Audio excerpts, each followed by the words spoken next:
umpisa nun, yung mami ko, galing sa labas.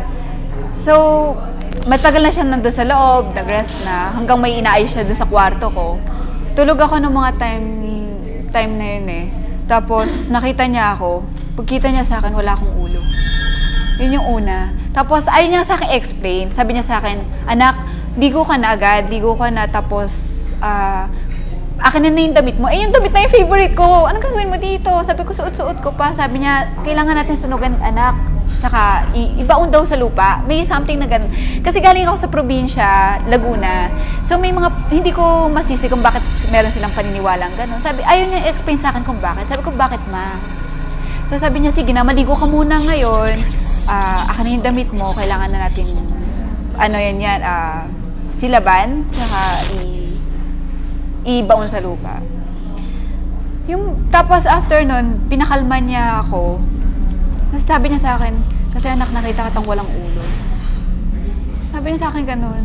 Kaya doon ako kinalabutan. Ang matindi, hindi lang isang beses, kundi 2 beses.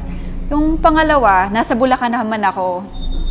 So, naglalakad lang ako sa may salamin. Pagtingin ng mami ko doon sa salamin, wala na naman akong ulo.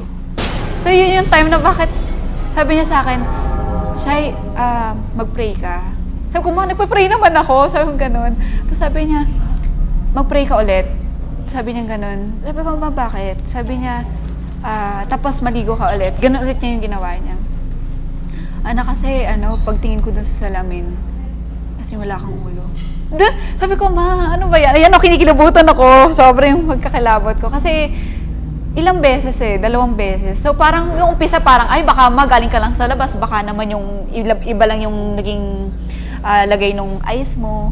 So, yung pangalawang beses parang nasa loob lang siya ng bahay, napadaan lang ako sa salamin, tapos nakita niya akong walang ulo. Yun yung matindi. Yun sabi ko, sige na.